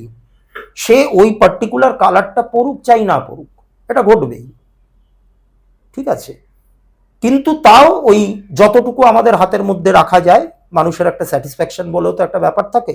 এবং ধরো কেউ একটা গাড়ি কিনছে, কি কালারের গাড়ি তার কেনা উচিত, কিন্তু সেটা ওভারঅল একটা বলে দিলে হবে না, তার চার্ট দেখেই কিন্তু এই কথাগুলো বলতে হবে। বুঝতে পেরেছি। আচ্ছা দেবদীপ দা, এই যে ধরুন এই অ্যাস্ট্রোলজি আমরা সবকিছু করি, আমরা ভবিষ্যৎ জানার জন্যই করি, তো জন্ম মৃত্যু বিয়ে সবাই বলে অ্যাস্ট্রোলজি সম্পর্কে বলা সম্ভব নয়, এটা কি সত্যি? একদমই তাই। কারণ কার কোন দেখো এই ব্যাপারগুলো হচ্ছে কর্মের ওপর ডিপেন্ড করে, ঠিক আছে। এগুলো হচ্ছে স্ট্রং কার্মিক কানেকশন। একটা শিশু যখন জন্মাচ্ছে, সে কোন পরিবারে জন্মাবে, কে তার মা বাবা হবে, সেই মা বাবা তার প্রতি কতটা কেয়ারিং হবে, ঠিক আছে, এই ব্যাপারগুলো কেউ বলতে পারে না। কারণ এই জন্ম মৃত্যুর সাইকেলের মধ্যে দিয়ে তো একটা আত্মা পাস করছে। এবার একটা জন্ম পেরিয়ে যাওয়ার পর সে যে সঞ্চিত কর্মগুলো নিয়ে বেরোলো দেহ ছেড়ে, সেই অনুযায়ী তখন ডিসাইড করা হবে, ইউনিভার্সিটি ডিসাইড করবে যে সে তার নেক্সট জন্ম কিরকম হবে। এবার অনেক সময় বলা হচ্ছে যে স্পিরিট ওয়ার্ল্ডে গিয়ে একজন স্পিরিট যা যা কাজ করে এসছে ভালো এবং খারাপ, সেগুলোর অ্যানালিসিস হচ্ছে, সেই অনুযায়ী তাকেই ডিসাইড করতে হচ্ছে। হ্যাঁ এক্স্যাক্টলি, আমি এটাই বলতে যাচ্ছিলাম আপনাকে যে স্পিরিট নিজে চুজ করে নিজে সে চুজ জন্মাবে কিনা এবং কোথায় জন্মাবে। কিন্তু জন্মের পর বিধাতার খেলাটাই এমন, জন্মের পর তাকে কিন্তু সব ভুলিয়ে দেওয়া হয়, এবারে পুরনো স্মৃতিটা চলে যায়। এইবার তাহলে কে কোথায় জন্মাবে এটা অ্যাস্ট্রোলজি বলতে পারবে না, সে তো জন্মের পর একজন অ্যাস্ট্রোলজারের কাছে আসছে। এখন কেন তার ওই গরিব পরিবারে জন্ম হলো, সেইটার ব্যাখ্যা যত বড় অ্যাস্ট্রোলজারই হোক না কেন তার কাছে নেই। কেন তার আর্থিক কষ্ট, হ্যাঁ আমি চার্ট দেখে এটা বলতে পারি যে তোমার আর্থিক কষ্ট হবে, তুমি ধার দেনায় জড়াবে, তোমার টাকা চুরি যাবে, বা তুমি বিশাল অর্থ সম্পত্তির মালিক হবে, তোমার বিয়ে ভেঙে যাবে। কিন্তু কেন এগুলো হচ্ছে তার একটাই উত্তর, কার্মিক কানেকশন। কিন্তু আগের লাইফে সে কি করেছে কি না করেছে সেটা বলবার মতো। আচ্ছা এই যে কার্মিক কানেকশন, আমরা যে লোকে বলে যে কার্মিক কানেকশন অনেক সময় পিএলআর ফিউশন করে কর্ড কানেকশন করলে পুরনো যে কার্মিক কানেকশন থাকে সেটা কেটে যায়, এটা কি করা সম্ভব?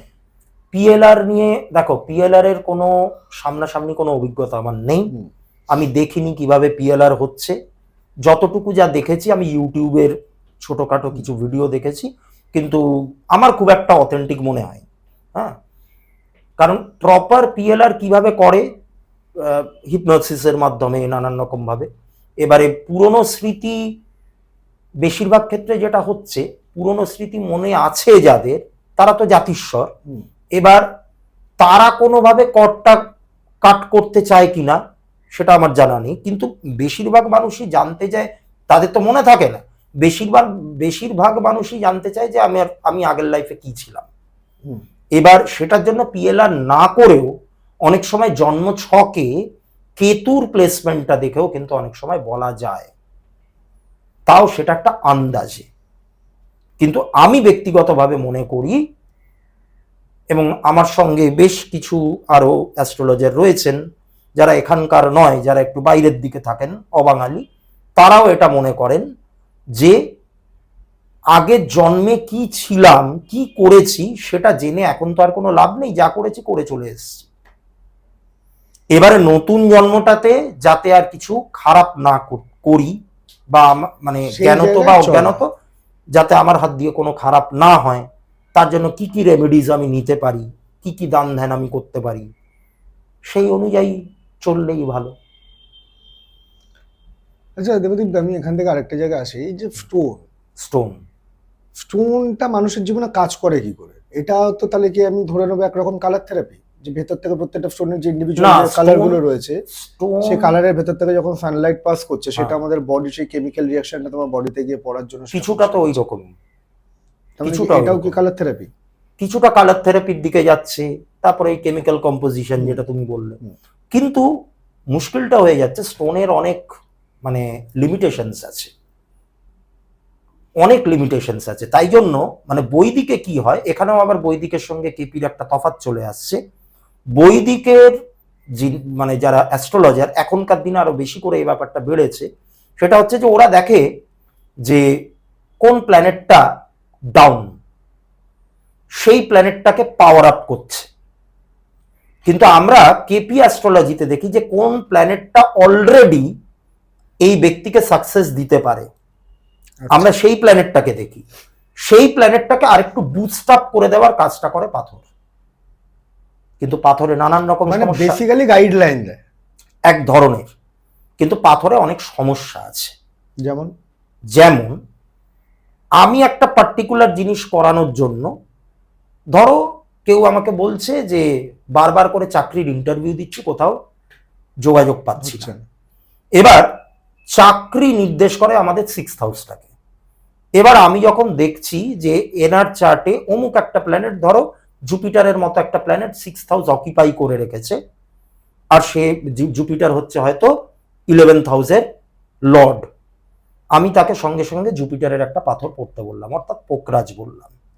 এইবার এই যে 6th হাউসটা, যেটাকে জুপিটার অকিপাই করে রেখেছে, এই 6th হাউস যেরকম চাকরির ঘর, 6th হাউস কিন্তু আবার রোগেরও ঘর। এবার একটা দিক ঠিক করতে গিয়ে হঠাৎ করে দেখা গেল যে তার শরীরে কিছু একটা রোগও বাসা বাঁধল।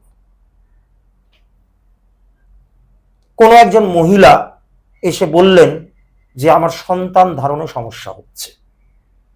সন্তানকে আমরা দেখি 5th হাউস থেকে, তাহলে 5th হাউস অকিপাই করে রাখা প্ল্যানেটটা বা 5-11কে দেখানো প্ল্যানেটটা, সেই প্ল্যানেট অনুযায়ী আমি তাকে একটা রত্ন পড়তে বললাম, তার চাকরি চলে যেতে পারে। কেন যেতে পারে? কারণ 5th হাউস হচ্ছে 6th হাউসের 12th, মানে 6th হাউসের আগের ঘর। যেই ঘর থেকে যেই জিনিসটা বিচার করা হয়, বা যেই ঘরটা যেই জিনিস পাওয়াকে বোঝায়, তার আগের ঘর সেটাকে না পাওয়াকে বোঝায়। মানে 6th হাউস থেকে যদি আমি চাকরি পাই, 5th হাউস হচ্ছে চাকরি না পাওয়ার ঘর। 5th হাউস যদি আমার সন্তান ধারণের জায়গা হয়, 4th হাউস হচ্ছে সন্তান ধারণ না হওয়ার জায়গা। 4th হাউস যদি আমার প্রপার্টি হয়, বাড়ি গাড়ি হয়, 3rd হাউস হচ্ছে প্রপার্টি হাতছাড়া হয়ে যাওয়া। তাহলে এতগুলো হাউস, প্রত্যেকটা হাউসেরই আগের হাউস আছে, তাই জন্য না পাওয়া আগের গুলো। তাহলে পাথর আমাকে বুঝে শুনে দিতে হবে। তাহলে কোন ক্ষেত্রে আমি পাথরটা দিতে পারি? দেখো, মানুষের দাবি কি থাকে। মানুষের দুটো দাবি, একটা হচ্ছে স্পিরিচুয়াল, একটা হচ্ছে ম্যাটেরিয়ালিস্টিক। এবার স্পিরিচুয়াল দাবি, এখানে পাথর কোনো কাজ করবে না। স্পিরিচুয়াল দাবি মানে কিরকম? একজন কোথাও গিয়ে একটা কথা বলছে, সেই কথার কেউ গুরুত্ব দিচ্ছে না, তার মানে কি? তার ইনার অরাটা খারাপ, তার বাইরের অরাও খারাপ, যেখানে সে ভ্যালুটা পাচ্ছে না। এবারে আমি মান সম্মান প্রদানকারী প্ল্যানেট হচ্ছে সান, আমি একটা চুনি পরিয়ে দিলাম, কোনো কাজ হবে না। তাহলে তাকে কি করতে হবে? তাকে ধ্যান করতে হবে, তাকে মেডিটেশন করতে হবে, কমিউনিকেশন স্কিল বাড়ানোর জন্য যা যা করণীয় তাকে করতে হবে, খাটতে হবে, পরিশ্রম করতে হবে, কারণ এটা তার স্পিরিচুয়াল, তার ভেতরকার ব্যাপার এটা। কিন্তু মেটেরিয়ালিস্টিক যখন হবে তখন মেটেরিয়ালিস্টিক জিনিসের ক্ষেত্রে পাথর, যেমন এই যে চাকরি, এই সেই, এগুলো তো মেটেরিয়ালিস্টিক সুখ দেবে, কিন্তু তাতে আবার এই লিমিটেশন গুলো চলে আসছে যে আমি কোন হাউস দেখে পাথরটা দিচ্ছি সেটা ওই ব্যাপারটাকে নাকচ করে দিচ্ছে। যেরকম অনেককে দেখা যায় নীলা পড়া বারণ, সে একটা নীলা পড়েছে, তার পুরো সবকিছু শেষ হয়ে গেল। তাহলে পাথর আমি কি ক্ষেত্রে দিতে পারি? মূলত দুটো ক্ষেত্রে। একটা হচ্ছে বিয়ের যোগাযোগ। কেন দিতে পারি? কারণ বিয়ে এমন একটা হাউস, 7th হাউস, যেটা কিন্তু খুব নিউট্রাল একটা ঘর, এটা কিন্তু খুব একটা ক্ষতি করতে পারে না। তাই 7th 11th এইগুলোকে দেখানো প্ল্যানেট, সেই অনুযায়ী পাথর দিলে লোকটার অন্য কোনো ক্ষতি হবে না, মানে বিয়ের যোগাযোগটা করাতে গিয়ে অন্য ক্ষতি সেই লোকটার হবে না, এদিকে বিয়েটা হয়ে যাবে। আর কি ক্ষেত্রে দিতে পারি?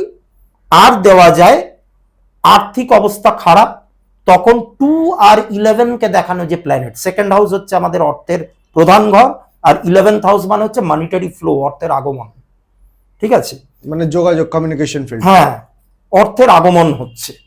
তাই 2-11 কে দেখানো প্ল্যানেট, এটাও কিন্তু খুব সেফ দুটো ঘর। 2 এর কিন্তু অ্যাজ সাচ নেগেটিভ কিছু নেই। কিছু কিছু ক্ষেত্রে বিয়ের ক্ষেত্রে কখনো কখনো 2 একটু নেগেটিভ রোল প্লে করে, তবে সেটা খুব রেয়ার কেসেস। কিন্তু এমনিতে 2 এর কিন্তু কোনো খারাপ ফাংশনিং নেই। 2 মানে অর্থ, 2 মানে কমিউনিকেশন, 2 মানে আমাদের পরিবার, 2 মানে আমাদের ফুড হ্যাবিট, আর 11th মানে হচ্ছে যাবতীয় সাকসেস। তাই 2 আর 11 কে দেখানো প্ল্যানেটের পাথর দিলে পরে লোকটার অন্য কোনো ক্ষতি হবে না, মানে আর্থিক দিকটাকে ভালো করতে গিয়ে অন্য কোনো ক্ষতি কিন্তু লোকটার হবে না, ঠিক আছে। তাই ওই পাথরটাও খুব নিশ্চিন্তে দেওয়া যায়। তাও আরো একটা লিমিটেশন চলে আসে, সেটা হচ্ছে পাথরটা কতটা অথেন্টিক। আচ্ছা, কোন মাইনের পাথর, ওল্ড মাইন না নিউ মাইন? কারণ এই যে, হ্যাঁ, এই যে আমি রুবির কথা বললাম, বলছি সরি, মিনারেলস কি আছে পাথরের মধ্যে? এই যে আমি রুবির কথা বললাম, রুবির অনেক ক্যাটাগরি হয়। আর নট অনলি রুবি, আপনি যদি কোরাল সেগমেন্টেও যান, প্রত্যেকটা পাথরের ক্যাটাগরি আছে। আপনার ওই প্রবালেরই, হ্যাঁ, জাপানি পলা একরকম, ইটালিয়ান পলা একরকম, এগুলোর ক্যাটাগরির উপর ডিপেন্ড করছে। এইবার যেই জিনিসটা কেনা হচ্ছে, ধরুন কেউ ম্যাডাগাস্কার রুবি কিনছে, ম্যাডাগাস্কার রুবির অনেক দাম, মানে 70-80 হাজার থেকে শুরু হচ্ছে, এবার 1 লাখ 1.5 লাখ অব্দি চলে যেতে পারে। এবারে সেই যেই মানে রুবিটাকে ম্যাডাগাস্কার রুবি ভেবে কিনছে, সেটাও কত ম্যাডাগাস্কার রুবি কিনা কেউ বলতে পারবে না। আচ্ছা, এই যে স্টোন যারা কিনছে দেবাদীপদা, তারাই কেউ জিএসআই থেকে সার্টিফিকেট নেয়, হ্যাঁ, আবার কেউ লোকাল কিছু দেখবেন সার্টিফিকেট প্রোভাইডার আছে। আপনার মতে কোথা থেকে স্টোনটা সার্টিফিকেটটা করিয়ে নেওয়াটা বেটার, জিএসআই না লোকালি যারা দিচ্ছে তারা? কোনটা আপনার কাছে অথেন্টিক? দেখুন, জিএসআই একটা রেজিস্টার্ড ব্যাপার, আর লোকাল হ্যাঁ গভর্নমেন্টের, আর লোকাল মানে ধরুন কেউ বড় বাজারে গেল, বড় বাজারে গিয়ে যারা বউ বাজারে আর কি, হ্যাঁ বড় বাজারেও তো স্টোন মার্কেট আছে, বউ বাজারেও আছে।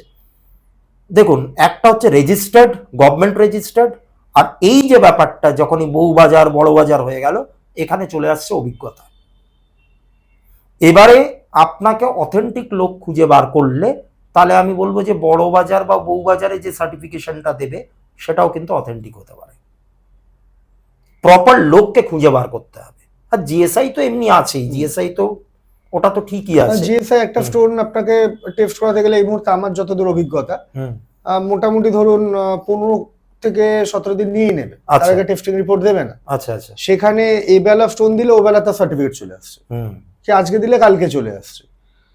তো এই একটা ফার্স্ট হচ্ছে জিনিসটা। কিন্তু আমার কাছে যেটা কথা হচ্ছে যে এরা এইরকম না যে আপনি কিছুক্ষণ আগে যেটা কথাটা বললেন যে ম্যাডাগাস্কার রুবি দেখে সে কিনছে, কিন্তু আদৌ ওটা কতটা অথেন্টিক সেটা কিন্তু যায় না। এখন গভর্নমেন্টের কাছে গিয়ে তো আপনি ম্যানিপুলেশন করাতে পারবেন না, ও তো সেটাই দেবে যেটা আছে। কিন্তু লোকালের ক্ষেত্রে তো ম্যানিপুলেশন করার একটা জায়গা আছে। ওই জন্য বললাম অথেন্টিক লোক খুঁজে বার করতে হবে, যে বিশ্বস্ত। এবারে তাকে যদি আলাদা করে কিছু লোক টোপ দেখিয়ে যে না তুমি বলে দেবে যে ওটাই অথেন্টিক, তাহলে তো সেটা আর কিছু করার। কোন কোন পাথরগুলো আপনার মনে হয় যে পড়ার আগে 10 বার করে ভেবে নেওয়া দরকার? দেখুন, খুব রিস্কি যেগুলো। রিস্কি যেগুলো, মানে 3টে গ্রহের প্ল্যানেট পাথর, একটা হচ্ছে মঙ্গল, একটা রাহু, একটা কেতু। মঙ্গলের পাথর হচ্ছে প্রবাল, রক্ত প্রবাল, যেটা রেড কোরাল। তো এটা তো এখন দেখি আমি, মানে প্রত্যেকের হাতেই একটা করে দেখতে পাই। তো মঙ্গলের কারকতাটা আমাকে ভাবতে হবে, মঙ্গল কিসের কারক গ্রহ। মঙ্গল যেরকম আমাদের শারীরিক বল দেয়, সাহস দেয়, কর্মক্ষমতা মঙ্গল আমাদের দিচ্ছে, সেরকম মঙ্গল কিছু নেগেটিভ জিনিসকেও ইন্ডিকেট করে। যেমন হঠকারিতা, সব থেকে বড় ব্যাপার। হঠকারিতা, উত্তেজনা, রাগ, এই 3টে মারাত্মক জিনিস কিন্তু মঙ্গল নির্দেশ করে। এবার মঙ্গলের পাথর পড়লে কিন্তু এগুলো বাড়তে থাকে। এবং আমি আমার পেশাগত অভিজ্ঞতা থেকে বলছি, বহু মানুষ যারা আমার চেম্বারে আসেন তাদের প্রত্যেকের হাতে, বেশিরভাগ এদের হাতেই আমি পলা দেখতে পাই। আমি তখন তাদেরকে জিজ্ঞাসা করি যে এটা কতদিন ধরে পড়ে আছেন এবং এটা পড়বার পর থেকে আপনি কি কি ফিল করছেন, আপনার মধ্যে কি রাগ, উত্তেজনা, এই ব্যাপারগুলো বাড়ছে? তারা কিন্তু স্বীকার করেছে। হলো, এবারে আমি আসি রাহু। রাহুর কারকতা কি? রাহু মানে হচ্ছে, রাহুর আগে পজিটিভ দিকগুলো দেখি। রাহু মানে বহুমুখী প্রতিভা। রাহু মানে হচ্ছে প্রকাশ। রাহু বহির্মুখী ব্যাপারটাকে বোঝায়। Rahu multi talented. Rahu ambition. Rahu মানে হচ্ছে অর্থ রোজগারের জন্য কত রকমের পন্থা অবলম্বন করা যায় তার একটা বিচার বিবেচনা। রাহু কিন্তু রাতারাতি প্রচুর টাকা দিতে পারে। কিন্তু রাহুর নেগেটিভ কিছু জিনিস আছে। কিরকম? মিথ্যাচারিতা, সব থেকে বড় ব্যাপার। মায়া, ছলনা, এই ব্যাপারগুলোও কিন্তু রাহুর মধ্যে রয়েছে। কথার মার প্যাচ, কথার জালে ফাঁসানো। তাই রাহুর পাথর যেটা গোমেদ, সেটা পড়লে পরে এই ব্যাপারগুলো কিন্তু সেই মানুষটার মধ্যে বৃদ্ধি পেতে পারে। এবারে আমি আসি কেতু। কেতুর পাথর অর্থাৎ ক্যাটসাই। ইন্ডিয়ান ক্যাটসাই তো কোনো কাজে আসে না, সিলোনিস যে ক্যাটসাই সেটাই। এবার কেতুর পাথর কি হয়? কেতুর কারকতা কি? ডিটাচমেন্ট। কেতু ভালো জিনিস যেমন দেয়, কিন্তু কেতুর মধ্যে নেগেটিভ কিছু ব্যাপার আছে। ডিটাচমেন্ট, কেয়ারলেসনেস, বুদ্ধি কমিয়ে দেওয়া, ঠিক আছে, ত্যাগ, মানুষের সঙ্গে মেলামেশা না করা, একাকিত্ব, গোপনীয়তা, জটিলতা, হেয়ালি, এই ব্যাপারগুলো হচ্ছে কেতু। তাহলে কেতুর পাথর যখন কেউ পড়ছে, তিনি যদি একজন সাংসারিক মানুষ হন, তাহলে কিন্তু তার প্রবলেম হবে।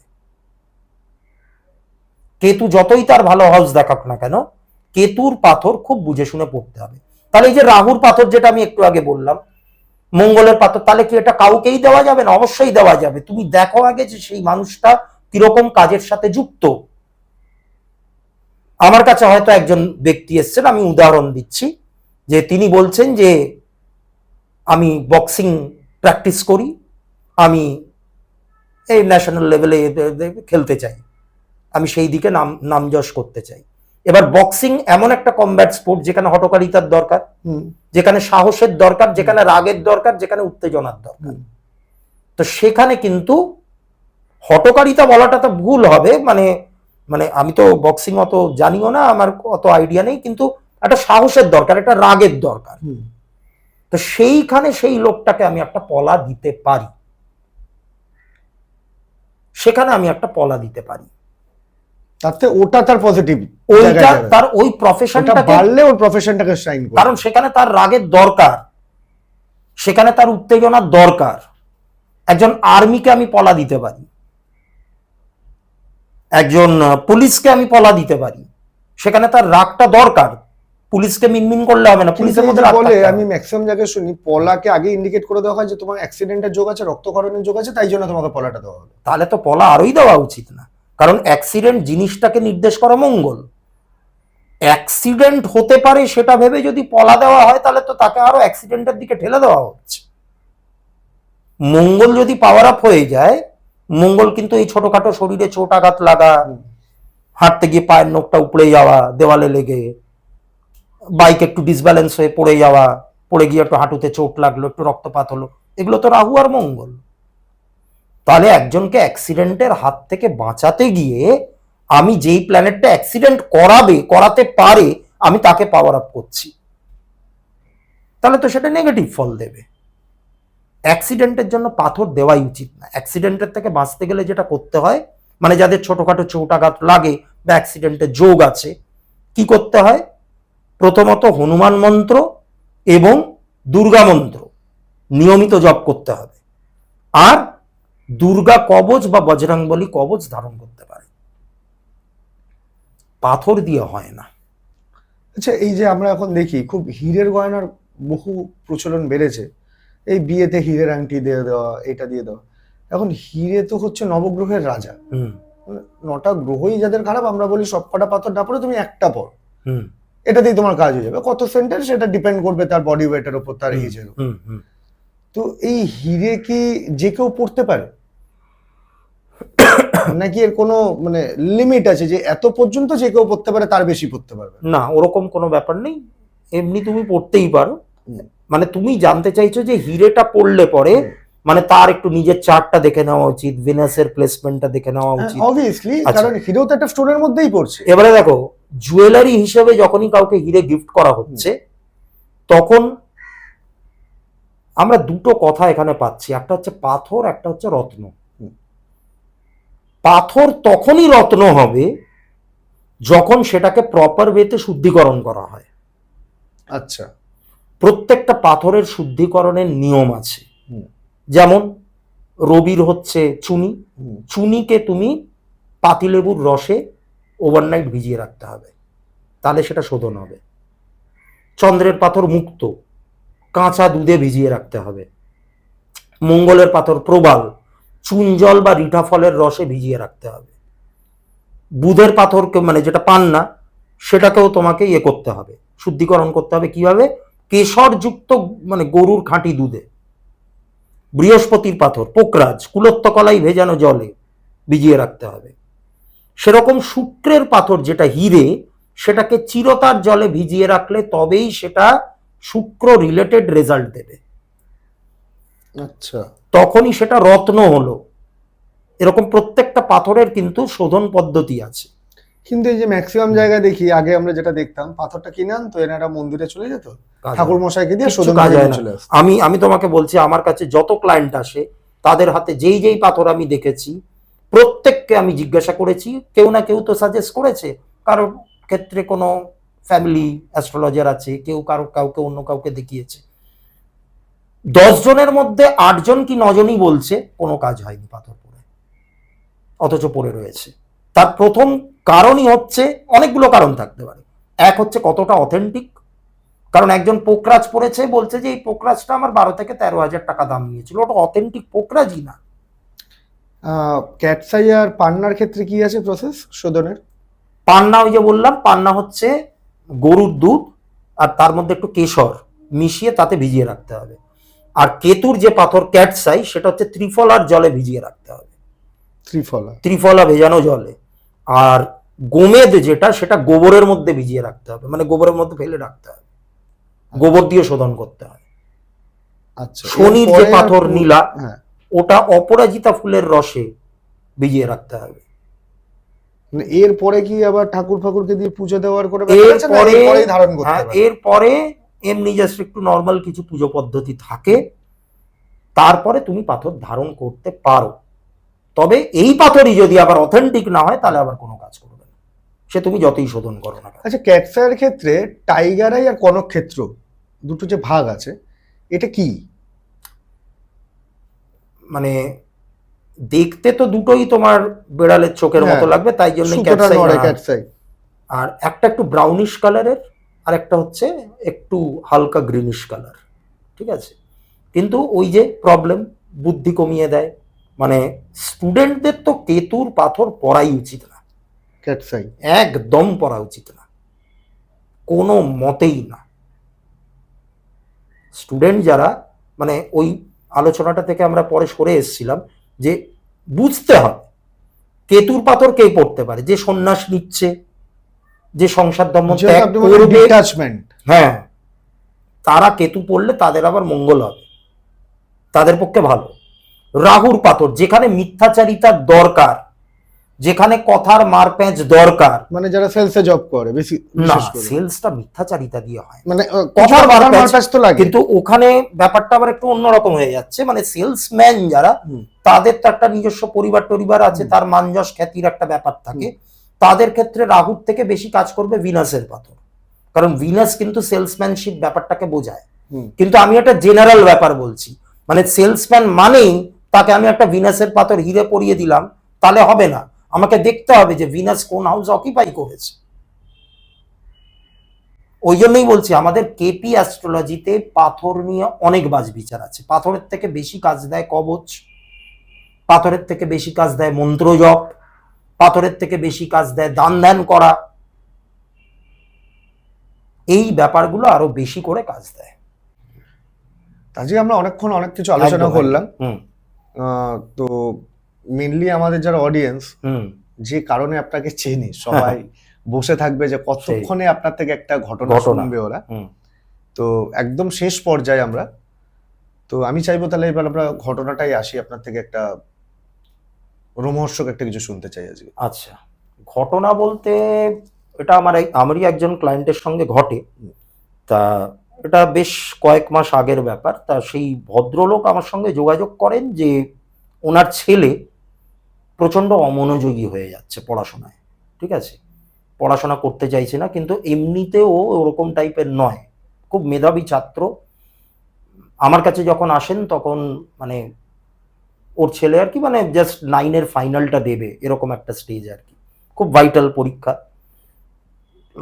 এবার পরীক্ষার বেশ কিছুদিন আগে থেকে 3-4 মাস আগে থেকে ওর মধ্যে এই স্বভাবের পরিবর্তনগুলো দেখা যাচ্ছে। প্রচন্ড রকম অমনোযোগী, কোচিংয়ে যাবে বলে বেরোচ্ছে কিন্তু কোচিংয়ে যাচ্ছে না, স্যার বারবার করে বাড়িতে ফোন করে জানাচ্ছেন যে ও পড়তে আসে না, এরকম নানান রকম ব্যাপার ঘটছে। এবার মা বাবা প্রথমে ভেবেছে যে কোনো বাজে সংসর্গে পড়েছে। এবার একটু একটু করে ওকে কি করা হলো, একটু ফলো করা হলো। প্রথমেই জানতে দেওয়া হলো না যে ওনারা সব জেনে গেছেন, তা ফলো করা হলো। ফলো করবার পর দেখা যাচ্ছে যে ও ক্লাসে না গিয়ে মানে কোচিংয়ে না গিয়ে বা স্কুলে না গিয়ে অন্যান্য বন্ধুদের সঙ্গে অন্য কোথাও গিয়ে ফুর্তি করছে বা খেলাধুলা করছে, ব্যাপারটা কিন্তু তা নয়। ও একা একাই যাচ্ছে এবং কিছু আইসোলেটেড জায়গায় যেখানে কেউ যায় না, ওনাদের বাড়ির আশেপাশে এরকম কিছু জায়গা রয়েছে, সেই সমস্ত জায়গায় গিয়ে বসে থাকছে এবং তার মধ্যে কিন্তু একটা কবরখানাও আছে।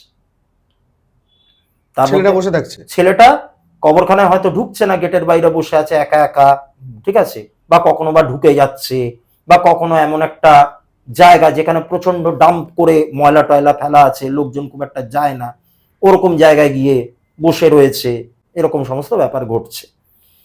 তা এই করতে করতে যখন তাকে এই ব্যাপারগুলো নিয়ে বলা হলো তখন ও আরো বেশি ভায়োলেন্ট হয়ে উঠলো। ও বেরোবেই, ওই সমস্ত জায়গাতেও যাবে এবং বাড়িতে মানে ওকে নোটিস করে দেখা গেল যে ও অদৃশ্য কারোর সাথে কথাবার্তা বলছে, একা একা একা একা, কেউ নেই, ও কথাবার্তা বলে যাচ্ছে এবং সেই কথোপকথনটা বাংলাতেই হচ্ছে, এমন না যে অন্য কোনো দুর্বোধ্য ভাষায়। এবার আস্তে আস্তে ওর মধ্যে আরো কিছু পরিবর্তন দেখা গেল, খাওয়া বেড়ে গেল, খিদে বেড়ে গেছে, যতটা সে খেত তার থেকে আরো অনেক বেশি করে খাচ্ছে, ঠিক আছে, আর ঘুমের সময় বেড়ে যাচ্ছে, দেরি করে ঘুমাতে যাচ্ছে, বেলা করে ঘুম থেকে উঠছে, আর কি করছে, প্রচন্ড পরিমাণে নেশার প্রতি ওর একটা আসক্তি তৈরি হচ্ছে। ওর বাবা নিজে স্মোকার, সেখান থেকে সিগারেট বার করে খাচ্ছে, যেটা কিন্তু খুব আনন্যাচারাল ব্যাপার। বাড়িতে একটু ড্রিঙ্কসের ব্যবস্থাও থাকে, সেখানে বোতল থেকে নিয়ে অ্যালকোহল কনজাম্পশন করা শুরু করে দিচ্ছে এবং সেটাতে যখন বাধা দেওয়া হচ্ছে তখন ভায়োলেন্ট হয়ে যাচ্ছে। আর সব থেকে বড় কথা হচ্ছে নোংরা, নিজেকে খুব নোংরা করে রাখছে, কারণ ওর কিন্তু অ্যাকচুয়ালি এতটা নোংরা থাকার কথা না, ওর বরং প্রচন্ড রকম টিপটপ থাকার কথা। তার কারণ আমি যখন ওর চার্টটা দেখেছিলাম তখন আমি দেখেছিলাম যে ওর ওপর শুক্রের একটা প্রভাব আছে। শুক্রের প্রভাব থাকলে কিন্তু মানুষ নিজেকে সাজিয়ে গুছিয়ে রাখে, সুন্দর করে রাখে।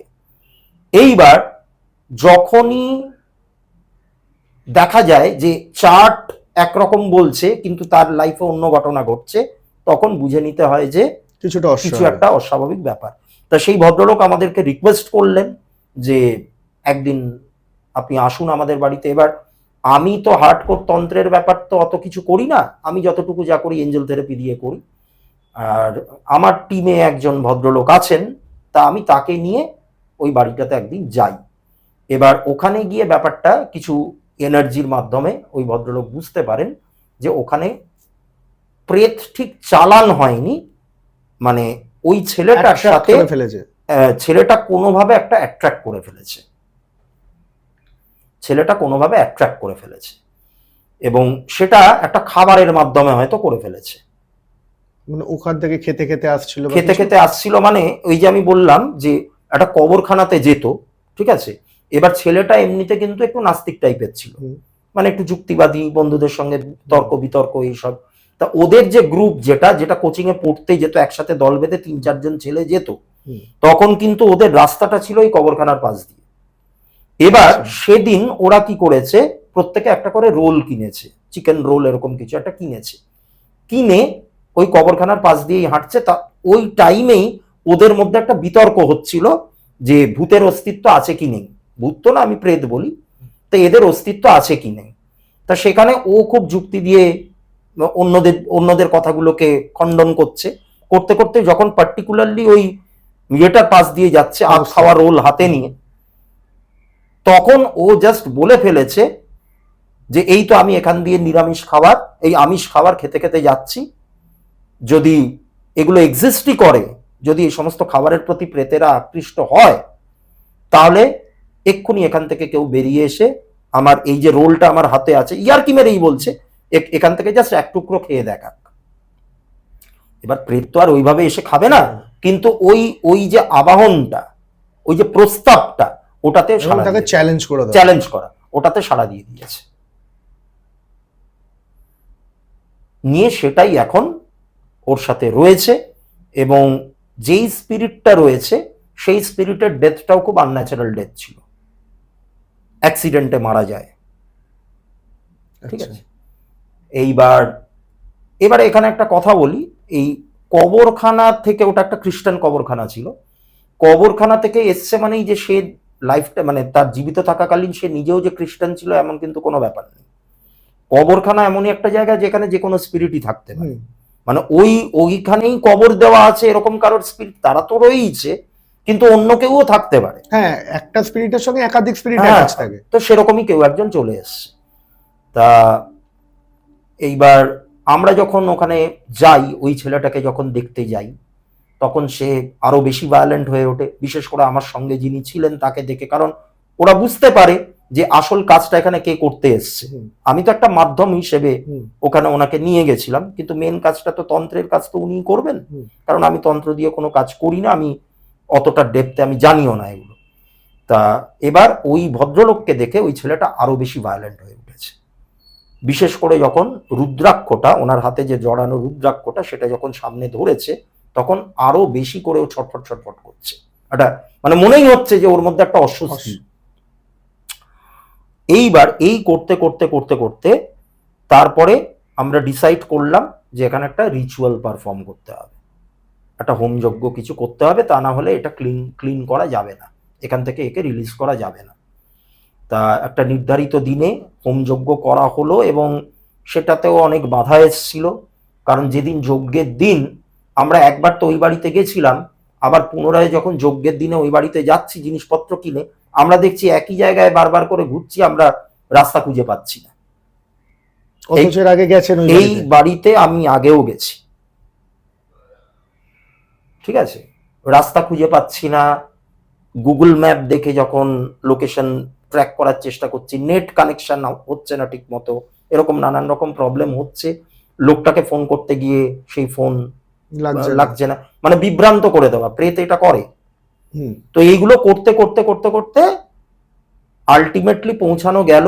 এবার যজ্ঞের সময় অনেক বাধা এসছে, ছেলেটা প্রচন্ড ভায়োলেন্ট হয়ে উঠেছিল, কিন্তু ওর দেহবন্ধন করে দেওয়া হয় যাতে ওকে পজেস করতে না পারে। নিয়ে তারপরে আস্তে আস্তে যখন রিচুয়ালটা হয়ে যায়, তারপরে দিন 15 পর থেকে যতটুকু ফলো আপ রাখা হয়েছে, যে একটু একটু একটু করে সুস্থ হচ্ছে, আবার আগের মতো নর্মালাইজ হচ্ছে, পাসও করেছে, এখন পড়াশোনায় আবার আগের মতো মনও ফিরে এসছে। তো এইরকম একটা ঘটনা। এবং ওই বাড়িটাতে যখন আমরা গেছিলাম, একটা প্রেজেন্স আমরা কিন্তু ফিল করছিলাম। ফিলটা কিরকম, মানে ওই ছেলেটার ঘরটাতে ঢুকবার আগে একটা এরকম প্যাসেজ মতো আছে, সেই প্যাসেজটার সামনে দাঁড়িয়ে, প্যাসেজটা প্রথমত ঘুটঘুটে অন্ধকার, ছেলেটা নিজের ঘরের মধ্যে দরজা জানলা বন্ধ করে একটা জিরো পাওয়ারও জ্বালায়নি, পুরো ঘর অন্ধকার করে বসে আছে, ঠিক আছে, একটা বিচ্ছিরি গন্ধ, ঠিক আছে, মানে একদম দুর্গন্ধ যাকে বলে, মানে জন্তু জানোয়ার অনেকদিন মরে পড়ে থাকলে যেরকম গন্ধ বেরোয়, একদম বোটকা গন্ধ। আর ওই প্যাসেজটা অদ্ভুত রকমের, তার পরিবেশটা যেন একটা ভারী পরিবেশ, মানে ওখানে গেলে মনে হচ্ছে যেন বুকে কিছু একটা ধাক্কা মারছে, একটা এনার্জি, একটা আনসিন কোনো একটা এনার্জি মনে হচ্ছে যেন ধাক্কা মেরে সরিয়ে দিচ্ছে। একটা শূন্যতার জায়গা তৈরি হয়। হ্যাঁ, অদ্ভুত রকমের, এবং মাথাটা না কিছুক্ষণের জন্য ব্ল্যাঙ্ক হয়ে যাওয়ার মতো একটা পরিবেশ। মানে তুমি যদি ওই প্যাসেজটার সামনে গিয়ে সেই মুহূর্তে দাঁড়াতে, মানে তুমি কিছুক্ষণের জন্য একটা ব্ল্যাঙ্ক ফেস নিয়ে দাঁড়িয়ে থাকতে, কিছু করতে পারতে না। আমাদেরও ঠিক তাই হয়েছিল। আমি খুব লক্ষ্য করে দেখেছি দেবদীপ দা, যে সমস্ত জায়গাগুলো এরা এক্সিস্ট করে না, আর যখন এরা নিজের এক্সিস্টেন্সকে মানে টের পাওয়ার চেষ্টা করে, তখন আমি খুব অদ্ভুতভাবে লক্ষ্য করে দেখেছি প্রত্যেকটা জায়গাতেই এরা আমাদের মাইন্ড এবং ইমোশন নিয়ে খুব খেলা করে। প্রচন্ড রকম খুব প্রেত- trigger প্রেত করে। এই জিনিসটা প্রচন্ড রকম, এরা সিদ্ধহস্ত। মানে আপনি হঠাৎ করে দেখবেন আপনার পুরোনো দিনের কথা মনে পড়ে যাচ্ছে, হ্যাঁ, খুব দুঃখের হ্যাঁ, কথাগুলো মনে হ্যাঁ, পড়ে যাচ্ছে, আপনি হ্যাঁ, ইমোশনাল হয়ে কাঁদতে আরম্ভ করে দেবেন, হ্যাঁ, বা আপনার ভেতরে একটা ফিল আসবে এরকম কিছু, নালে আপনাকে এনার্জি ড্রেন আউট করবে, এনার্জি ঘুম পাবে, প্রচন্ড ঘুম পাবে, কাঁধের উপরে ভারী একটা হ্যাঁ। জিনিস মনে হয়।